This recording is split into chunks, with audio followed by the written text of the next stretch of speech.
Assalamualaikum warahmatullahi wabarakatuh. Om Swastiastu, Namo Buddhaya, salam kebajikan bagi kita semua. Sebelumnya, saya ingin berterima kasih kepada Bapak Ari Subagio selaku dosen pengampu mata kuliah Dasar Keahlian Komputer kelas A. Sebelumnya, perkenalkan, nama saya Agak Kirwanto dengan akhiran NIM 1032. Perkenalkan, nama saya Faustad Kurnia Muhammad dengan akhiran NIM 1177. Perkenalkan, saya Aurea Selina Zulkarnain dengan NIM 230810201071. Kami dari kelompok 4 ingin mempresentasikan hasil diskusi kami dengan topik yang pertama, apa yang dimaksud dengan robot advisor? Yang kedua, bagaimana robot advisor dapat diintegrasikan secara efektif dalam perencanaan keuangan dan investasi? Yang ketiga, apa saja tantangan yang dihadapi dalam implementasi AI di sektor keuangan, terutama terkait dengan keamanan data, transparansi, dan regulasi? Yang keempat, mengetahui dampak AI terhadap peranan manusia dalam proses perencanaan keuangan dan investasi. Memasuki materi pertama, yaitu apa yang dimaksud dengan robot advisor. Robot advisor adalah platform digital yang memberikan layanan perencanaan keuangan otomatis berdasarkan algoritma dan kecerdasan buatan atau AI, tanpa intervensi manusia yang signifikan. Robot advisor biasanya digunakan untuk manajemen investasi, di mana platform ini menyediakan saran investasi dan manajemen portofolio yang dipersonalisasi kepada pengguna berdasarkan preferensi risiko, tujuan keuangan, dan informasi keuangan lainnya yang diberikan oleh pengguna. Adapun kelebihan dan kekurangan dari robot advisor. Yang pertama, ada kelebihan, yaitu biaya yang lebih rendah, tidak seperti penasihat keuangan tradisional yang mungkin membebankan biaya yang tinggi. Robot advisor biasanya menawarkan biaya yang lebih rendah. Yang kedua, kemudahan akses. Nah, robot advisor ini mudah digunakan dan dapat diakses oleh siapa saja, termasuk oleh investor yang pemula. Yang tiga, proses investasi yang efisien. Mengotomatisasi tugas-tugas investasi rutin seperti pemilihan aset dan rebalancing portfolio. Dan yang terakhir, minim bias emosi. Keputusan investasi berdasarkan pada algoritma yang mengurangi risiko bias emosi manusia.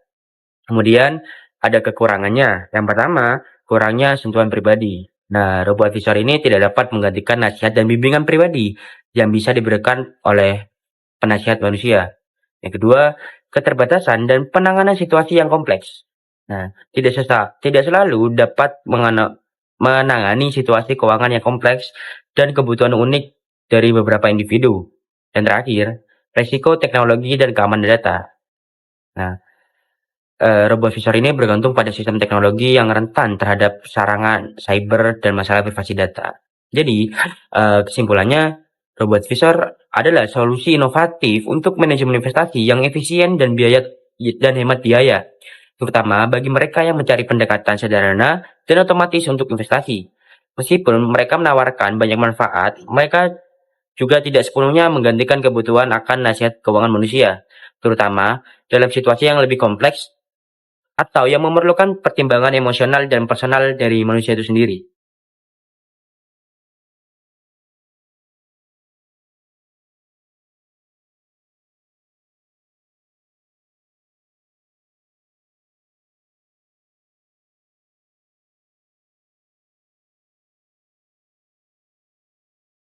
Baik, di sini saya akan menjelaskan mengenai apa saja tantangan yang dihadapi dalam implementasi AI di sektor keuangan, terutama dengan keamanan data, transparansi, dan juga regulasi. Dalam manajemen keuangan, kehadiran AI memiliki banyak sekali keunggulan yang dapat diberikan kepada penggunanya, tetapi bukan berarti dalam penggunaan AI tidak memiliki resiko atau tantangan. AI menghadapi tantangan besar dalam menggabungkan inovasi teknologi yang pesat dan juga kepatuhan teknologi yang ketat. Mengutip dari jurnal Money Vol 2 nomor 1 tahun 2024, berikut tantangan yang perlu diperhatikan dalam penggunaan AI dalam manajemen keuangan.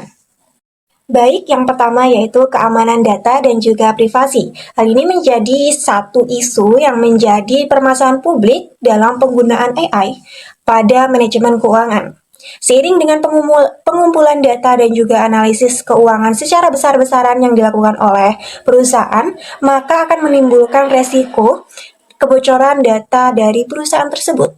Hal ini memerlukan tindakan provokatif guna untuk memitigasi resiko yang akan timbul. Beberapa hal yang bisa dilakukan oleh perusahaan yaitu menggunakan enkripsi yang kuat, dan juga menggunakan sistem keamanan ganda dan juga patuh penuh terhadap regulasi privasi data. Isu yang kedua yang perlu diperhatikan oleh perusahaan dalam menggunakan AI yaitu isu regulasi. Nah, isu regulasi ini juga menjadi perhatian yang serius dalam jangka waktu yang cukup panjang. Tidak adanya kejelasan yang pasti atau terjadinya perubahan yang cepat dalam regulasi terkait AI dalam sektor keuangan memicu terciptanya ketidakpastian hukum dan operasional. Perusahaan dituntut untuk memahami dan mematuhi dengan peraturan yang sedang berkembang, sekaligus ikut berpartisipasi dalam dialog industri dan regulator untuk membentuk kebijakan yang adil dan efisien.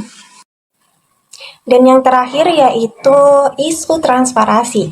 Dalam jurnal Government Information Quarterly, Vol 38 tahun 2021, di sana dijelaskan mengenai tantangan penggunaan AI pada manajemen keuangan dan juga ketransparansian data. Isu transparansi yang kini bersaing dengan isu hak privasi keamanan data, yang mana memperingatkan bahwasannya ketidakjelasan yang disengaja dapat dirancang untuk menghindari pengawasan, yang mana hal tersebut dapat merugikan sistem secara keseluruhan. Nah, maka itu perlu adanya keseimbangan transparansi yang harus ditemukan guna untuk mencapai pengawasan sehingga dapat dimintai pertanggungjawaban atas keputusan berdasarkan data. Yang mana dengan Oke, selanjutnya saya akan menjelaskan tentang dampak penggunaan AI terhadap peranan manusia dalam proses perencanaan keuangan dan investasi. Yang pertama ada pertimbangan etika dan nilai-nilai pribadi. Keputusan keuangan seringkali melibatkan pertimbangan etika dan nilai-nilai pribadi yang tidak dapat dianalisis oleh manusia. Dan manusia dapat memberikan nasihat yang mempertimbangkan nilai-nilai moral, preferensi, dan tujuan hidup klien yang mungkin sulit untuk dipahami oleh AI. Kemudian yang kedua, ada pengambilan keputusan yang dipengaruhi oleh faktor sosial dan politik. Faktor sosial dan politik seringkali mempengaruhi perencanaan keuangan dan investasi. Dan sementara itu, AI hanya dapat menganalisis data historis dan prediksi tren sebuah pasar investasi atau pasar bursa yang lainnya. Dan AI tidak bisa memahami atau mengantisipasi faktor sosial atau politik secara mendalam seperti manusia. Kemudian yang ketiga, ada penanganan keputusan yang rumit.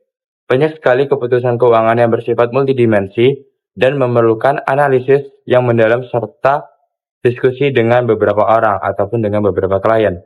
Misalnya, keputusan terkait perencanaan pensiun, pendidikan anak, atau pembelian properti seringkali memerlukan pertimbangan personal dan situasional yang lebih kompleks daripada yang ada di AI. Selanjutnya saya akan menjelaskan mengenai data statistik perbandingan investasi dalam AI antar industri. Jadi seiring berkembangnya zaman dan juga teknologi, kini penggunaan AI juga dilakukan dalam perekonomian, sehingga menimbulkan melonjaknya adopsi AI dalam industri. Berdasarkan penelitian AI oleh MC Kisney, mengenai keadaan AI di awal tahun 2024, adopsi Gen AI melonjak dan mulai menghasilkan nilai yang baik yang dilakukan pada tanggal 30 Mei tahun 2024. Di sini organisasi yang telah mengadopsi AI pada setidaknya satu fungsi bisnis pada tahun 2017 hingga tahun 2024 mengalami kenaikan yang signifikan. Pada survei ini, respon juga menunjukkan bahwa perusahaan kini menggunakan AI lebih banyak di bagian bisnis. Setengah dari responden mengatakan bahwa organisasi mereka telah mengadopsi AI dalam 2 atau lebih dari 2 fungsi bisnis, sehingga penggunaan AI lebih meningkat kurang dari sepertiga responden tahun 2023. Selain itu, pada sebagian besar industri dan juga organisasi memiliki kemungkinan yang sama untuk menginvestasikan lebih dari 5% anggaran digital mereka dalam AI generatif dan AI analitis. Seperti yang disajikan pada tabel mengenai porsi anggaran digital organisasi yang telah dihabiskan untuk AI analitis dan juga AI generatif oleh setiap organisasi atau industri. Dari data tersebut kita dapat simpulkan bahwa organisasi atau industri yang paling banyak menggunakan atau menginvestasikan anggaran digital mereka sebesar 20% atau lebih dari anggaran digital mereka untuk AI generatif adalah industri energi dan juga material. Sedangkan industri yang hanya menggunakan paling banyak anggaran digital mereka untuk AI analitis adalah industri barang dan juga retail. Untuk industri yang paling sedikit, dalam kisaran sama dengan atau lebih dari 5% dalam menggunakan anggaran digital mereka untuk AI generatif maupun AI analitis adalah industri maju. Jadi kesimpulannya, semakin berkembangnya zaman yang semakin canggih dan modern, penggunaan AI dalam industri dan juga perencanaan keuangan kini menjadi hal yang wajar. Banyak dari industri yang menganggarkan modal mereka untuk berinvestasi dalam AI. Meski banyak memiliki manfaat, AI juga memiliki dampak yang buruk apabila kita tidak menggunakannya dengan baik dan bijak. Peranan AI yang kini mengambil alih dunia pekerjaan manusia dianggap mengancam pekerjaan.